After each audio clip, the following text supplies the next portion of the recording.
And there it is, folks. It's a gorgeous bowl of ramen noodles. You're really going to like this one. Hello, welcome to my kitchen. Today I'm going to be making something that all of us are familiar with. These things, a thing called a ramen noodle. And I was kind of looking on the history of this because I was curious. I was like, where did this stuff come from? What country? There was a guy, I think it was 1910, or I don't remember, maybe he was born in 1910. There was a gentleman in Japan that decided to market these things, all right, and made them famous. And what he did is he took a Chinese noodle, repackaged it, and made just basic, simple little, a little dish. And all it is noodles with a flavor packet. And that flavor packet, let's face it, that's basically bouillon. Okay, so that's what you have going on there. And you have some that are pork, some that are chicken, some beef, some shrimp. And so there's a lot of different flavors there. Good stuff, they really are. But I'm just thinking the other day, let's elevate that. Because I've seen real ramen done. And the bowls of ramen are beautiful. They have so many vegetables and they've got meat in them. They're just well made. And I thought, you know, I can do an easy, quick ramen. And we're going to have fun with it. So this is our easy weeknight meal. It's ramen noodles elevated. It's all inexpensive stuff too. So come over this way. We'll look at this and get right into it. But hey, before I do, please look in my description box. That's where you're going to see my links for my social media. Also my website, and that's S.A.Trotter Arts. That is where I have the recipes. They're PDF format and they are really super good quality. Check that out. Also, I have hats, aprons, all kinds of other stuff there. This Texas Cooking Today. I appreciate your help. I appreciate you checking that out. And let's get into this. Come on over. So in addition to the ramen noodles that we're going to be using today, I've got a whole variety of ingredients here. The vegetables, I just started pulling stuff out. I had some broccoli and onions, and I had a red onion that I used just the other day for bangers and mash. I've got some garlic down here, a carrot, some peas. I've got some beef, and I'm going to show you in just a second what I did to cut this beef up. See how it's absolutely perfect on the little shapes? I'm going to show you how to do that. It's really easy, and it makes the cutting easier. Got some soy sauce, salt, beef broth right here. This is going to be, instead of using that seasoning packet, this is what we're going to use for our broth. And I've also got some onion powder here as well. And all of this stuff is going to make us one delicious bowl of ramen noodles. This is something I wanted to show you at just the right time. What I have here is a partially frozen piece of meat. It's not completely frozen. It is most of the way frozen. It still has a bit of suppleness to it. In other words, I can bend it still. And so what I want to do with this, I'm going to take it and we're just going to cut it down into some really small pieces. It feels like I got a little bone running right there. There we go. Now, the advantage of partially freezing meat like this is that it allows you to cut extremely narrow or small pieces. So as you can see right there, I can cut something very small, very thin, something that doesn't, let's see, how would I say this? Something that will remain very tender and cook very quickly and easily, okay? So that's what I'm getting right here. Now, I'm not going to do it really quite that thin, but I'm looking for about 1/8 of an inch or just slightly thicker all the way across. Well, something I do want to mention, when I'm cutting something like this, I don't want that knife blade to roll on me or turn. So I will intentionally pinch the blade, wrap my fingers around that handle, and that way that blade won't accidentally turn on you. It can't, because you're pinching it. All right, now the other thing is you don't have to make a sawing motion. You can just press straight down when it is partially frozen like this. Isn't that nice? Now I've already got my meat up here prepped, taking care of my vegetables. It's pretty easy, folks. Some things you just cook whole. Okay, your peas, you don't have to process those. The garlic needs to be minced. I need to thin slice my onion. And as far as the broccoli, hey, I'm not going to make this hard, all right? I'm going to just start cutting off some of the broccoli florets. I don't need all of them. I'm looking for maybe half of this head of broccoli at the very most. And when I get big pieces like that, I don't want that in my bowl. All right, I'm going to break it down just a little bit. Isn't that easy? Okay. Remember, keep those fingers turned under, folks. This certainly isn't the right time to go to the hospital, okay? So, safe knife techniques, okay? Alrighty.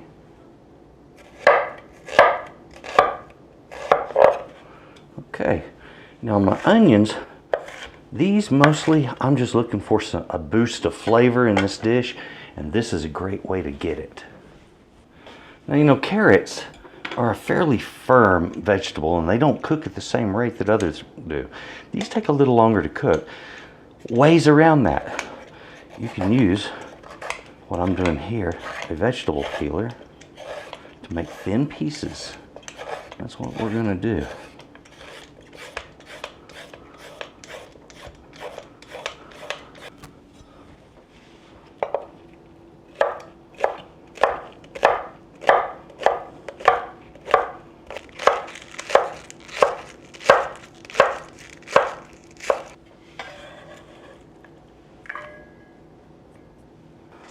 So if you'll notice, I get a little different knife when I'm going to do garlic mincing. You know, you can use a garlic press, yes, but I think this is a great thing to learn, a great technique. So crush your garlic first, all right, good and flat. I do that just so it won't roll around when I start doing this.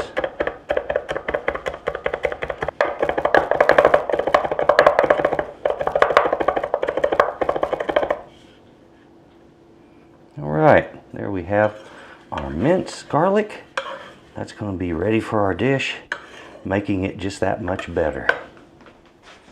Everything is all cut up and ready to go. I'm just getting on with the cook now. Need to get this heated up. It won't take it but just a moment. As soon as it's good and hot, we're going to put some oil in there and get started on the beef. And in rapid succession, I'm going to start adding other vegetables.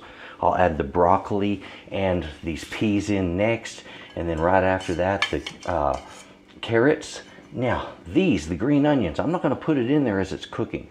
These are a topping that go over the soup once it is cooked. Those things will cook down to nothing just like that if you boil them. So you want them present and you want them fresh. It's the best way to use them. You know how I test it. If it beads up and it starts rolling around like that, it means you got up to a good temperature, good for searing and other things. Don't let it get too much hotter, because if it does, then it's going to smoke your oil, okay? We're not looking for fiery hot. We're just looking for a good temperature.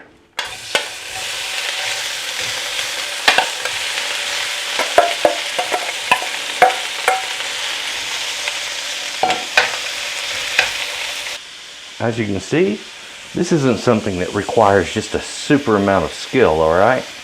Now, something that I do want, get that onion in there.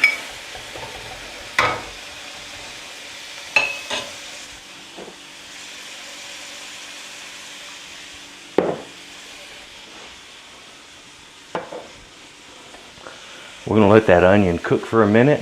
If you'll notice how I use my wok, I will push other items up on the side and get something I want to cook down in the middle. That's the advantage to the shape of the pan. If you've never used one, hey, great pans. You should give one a try. In modern woks, they often come the way this one is, with a flat bottom. So it's sort of an adaptation or a hybrid between the traditional wok, which is bowl shaped, it's round all the way across the bottom, and an American fry pan. So it's kind of a hybrid. Works good, really good though. Now, Getting a little bit of caramelization on the bottom down here. The onions are getting a little softer. We got that beautiful aroma breaking through right now. So here we go. And I put a lot of meat in here. Normally, if I was going to use this just for cooking a stir fry, I would use about a third of the amount of meat that I put in here. But I'm cooking for more than one person. I'm cooking for 2 people here. And we want some healthy portions. Who knows, maybe a little leftover.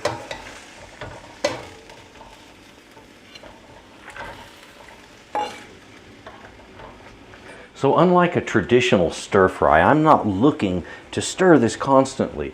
I'm just looking to get a good cook on it before I start putting in my liquids. It's not like this is going to be a real complex thing to cook up.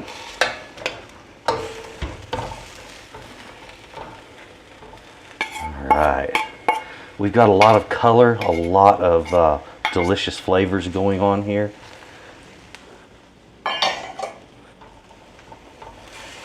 And it promises to make for some really good stuff. Now, my garlic right here. Get it on down in there.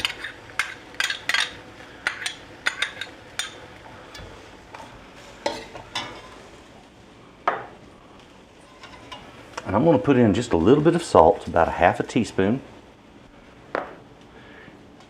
And I won't add any more salt until the end, and only if it really needs it.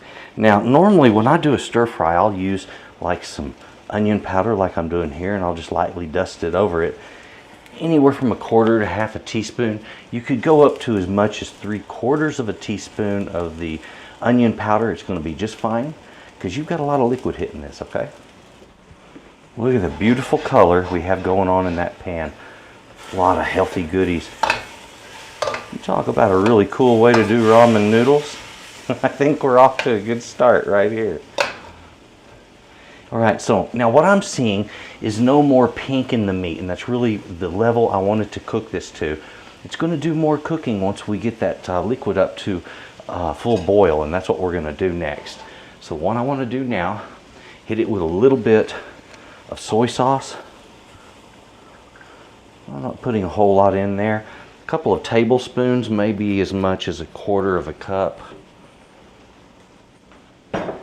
And again, I can always taste that later.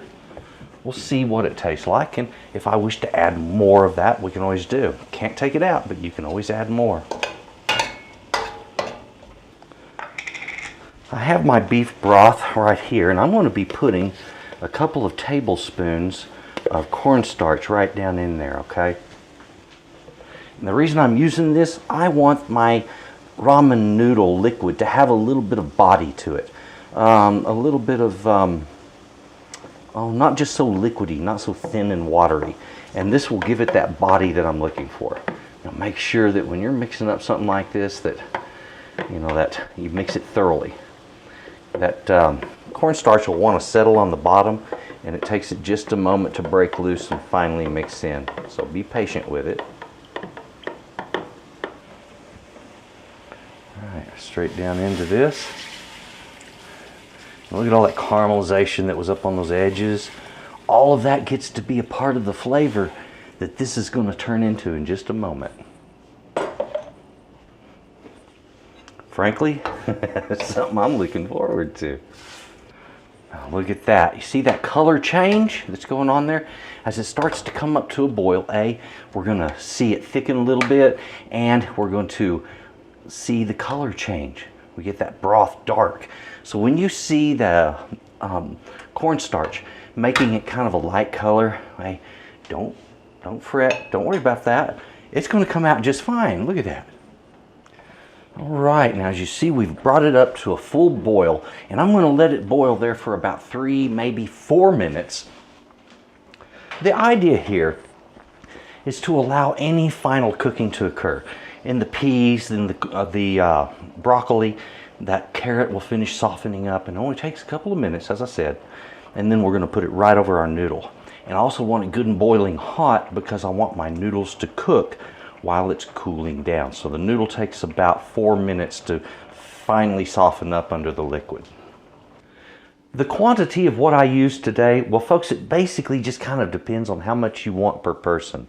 But I tried to go for small portions of each item, knowing that once I got all of this done, there was going to be a lot in there, especially being that I used one complete piece of that meat. So there's a lot of cut meat here. I would say somewhere around 12 to 14 ounces of beef that I've got cut up. The broccoli, I'm going to cut that down, but I'm not using all of that.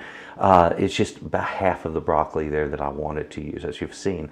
And the scallions here, they go in at the end. The red onion pretty much disappears. That's flavor though. Folks, 1 brick of ramen noodles per bowl, all right? And as far as what I used on that beef broth, that was a quart of beef broth that we started with. I used a couple of tablespoons of cornstarch, as you've seen, and also on the soy sauce, you're wanting on that anywhere from a couple of tablespoons to a quarter of a cup, just depending on how much you want. But remember, add a little bit, taste it. You can always add more, but you can't take it out. A pinch of salt, because soy's got a lot in it, so remember to balance that. And about 1/2 to 3/4 of a teaspoon on that onion powder. So pretty easy stuff, folks. Let's take a look at our end product. Well, I think we're ready to enjoy this. The first thing I want, make sure I get plenty of liquid right on my noodles there. Because that's what's going to rehydrate your noodle for you, folks. Okay. You got to admit, that is some good looking ramen right there. Go ahead and get my onions on there.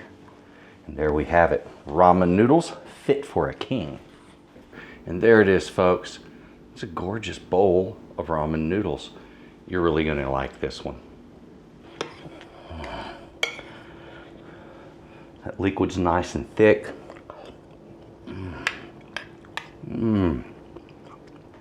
Heck yeah. Ramen noodles. They're always a bit of a battle, aren't they? But absolutely delicious. I can't wait to just finish this off. I'm going to polish it off real quick. Folks, this is delicious. Absolutely fantastic tasting. You're going to love it. And thank you very much for watching. Do me a favor. Look in the description box right under here. That's where my recipes are. Lots of them. They're PDF format, and they're a really cool thing. Check those out. The way I do recipes isn't like the way other folks do them. So take a look at that, and you're going to like it. Thank you for watching this. Please enjoy your soup, and have a good evening.